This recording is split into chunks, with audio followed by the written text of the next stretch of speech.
parole là-dessus. Et donc pour terminer sur les objets de travail, donc on est en plein cœur des questions d'orientation scolaire, etc.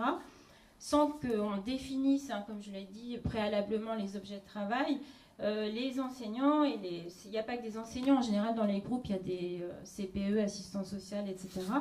Le premier collège, c'est de travailler sur les bulletins scolaires. Donc le principal a ouvert toutes ses archives de bulletins et il travaille sur les annotations,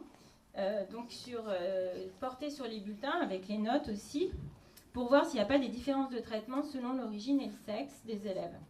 Donc ils ont élaboré une méthode avec l'objectif de pouvoir la diffuser, la reproduire dans d'autres établissements. Il y a bien cette idée.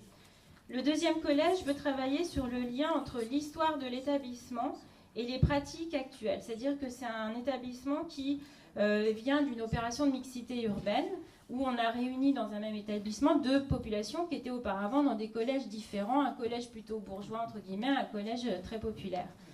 Et les enseignants, en travaillant sur leurs pratiques, se sont aperçus que de manière consciente ou pas, en tout cas, il y avait eu des négociations, plus ou moins, donc encore une fois implicites, sur le fait que les élèves de tel quartier très stigmatisés, on va les tenir. Et donc au niveau des sanctions, on va être assez dur. Comme ça autorise les élèves, on dit aux familles, enfin on dit entre guillemets, hein, de l'autre quartier, venez, on va les tenir, venez dans l'établissement, on va réussir cette opération de mixité, on va tenir.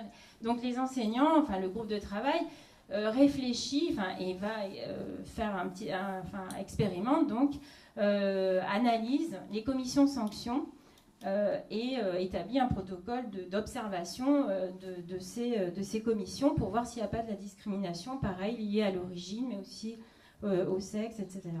Et enfin, le troisième collège observe les conseils de classe et pour observer comment sont jugés les élèves et leurs demandes d'affectation.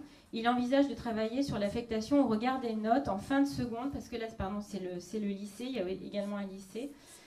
Voilà, donc vous voyez qu'on a débouché sur des objets qui sont complètement au cœur de l'orientation scolaire, en fait.